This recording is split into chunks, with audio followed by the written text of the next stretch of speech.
All present and accounted for? Good. As you will have heard, the Ark is ready.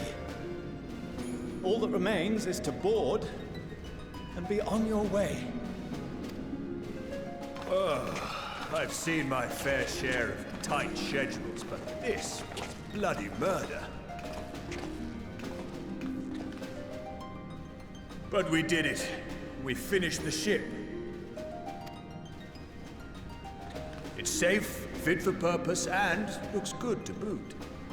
Aye, it's a garland through and through. I really don't know what we'd do without you. Thank you for everything. Well, the work was hard, but we've learned a lot from it. After all, it's not every day you get tasked with building a star-faring vessel. In case you're wondering about payment, the ongoing existence of the world ought to do. But feel free to throw in a colorful recounting of your journey on your return. So, have you thought of a name? A name? Wasn't everyone just calling it Father's teeny tiny toy boat? Well, seeing as its purpose has changed, I thought a more eloquent name was in order. I suggested as much to Fortuno, who seemed quite amenable to the idea.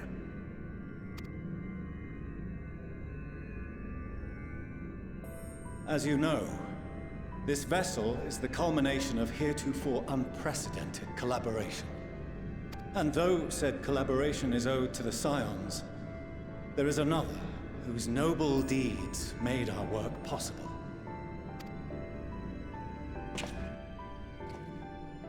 From a fragment of Dalamud, we obtained not only advanced materials such as refined adamantite, but the knowledge to traverse the stars.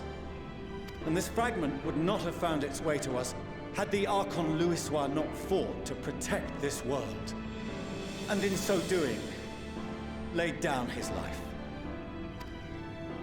Now that the vessel stands complete, I cannot help but wonder if it was more than mere happenstance.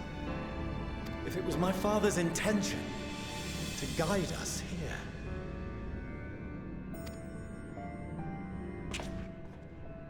In the hopes that his guidance will see you all safely home, I name the vessel after that self-same fragment of Dalamud he delivered unto us.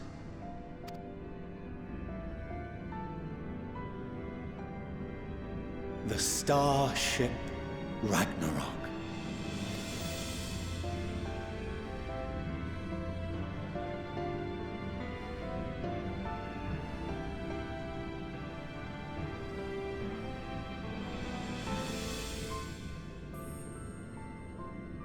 Sorry for the wait. I got everyone you asked for, and not a one less.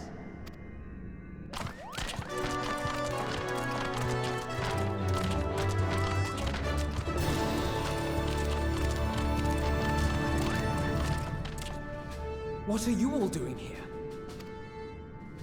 Oh, I invited them. The representatives of those tribes with religious inclinations. You've done a fine job of readying the Ragnarok, but for it to take flight, we'll of course need the power of the Mother Crystal. Given its immense size, however, transporting it would be an absolute logistical nightmare, not to mention we'd need to shatter it into tiny shards for feeding to the engines. But a brilliant idea came to me.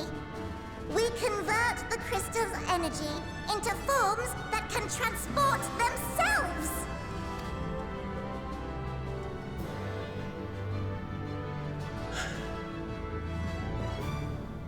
Thou wouldst employ summoning, or should I say its precursor, creation magics. Care to explain for our benefit?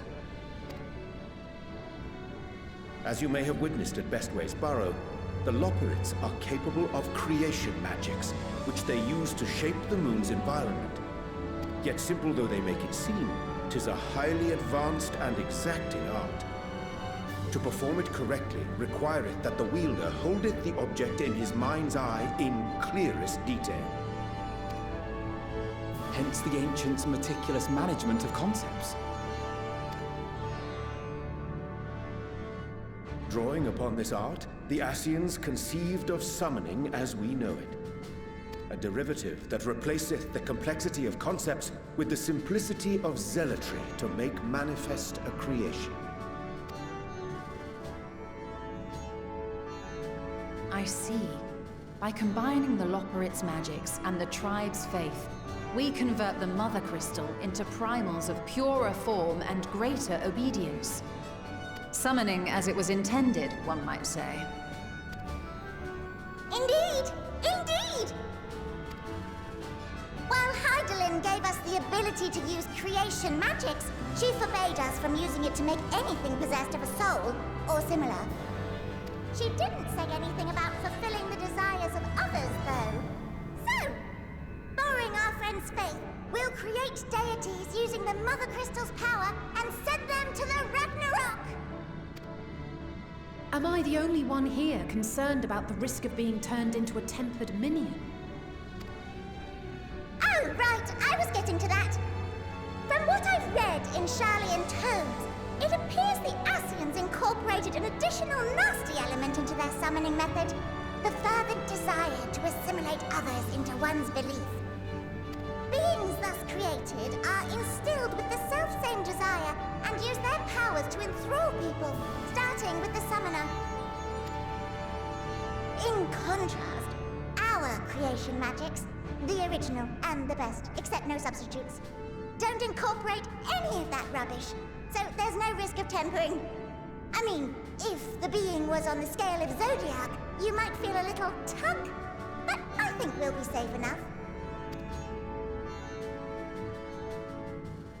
Truth be told, I do not understand the intricacies of this plan. But none of us would ever turn our backs on you. When the avatars of our faith ran amok, you intervened without decrying we who birthed them. Where others vilified and suppressed us, you offered understanding and friendship.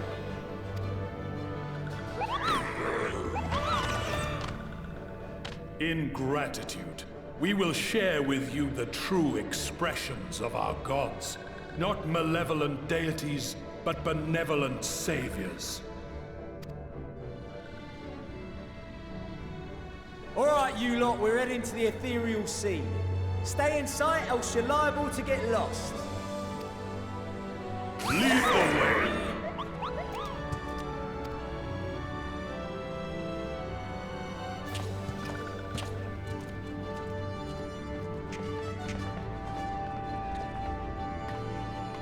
May we have a moment? In anticipation of the day man might journey to the stars, we developed these.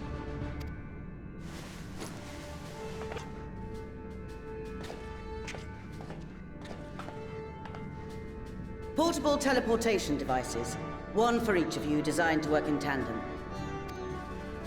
Press the button on one, and in a matter of moments, all 8 will activate and send their owners back to the Ragnarok.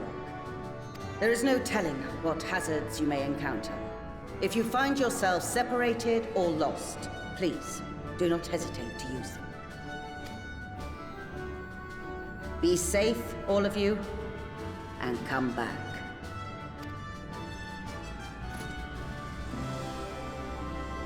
You as well. I pray you take care. Looks like everything is in order, so I'll go ahead and board. A few of my fellows will remain to assist with the summonings, but rest assured, the vessel won't want for competent crewing.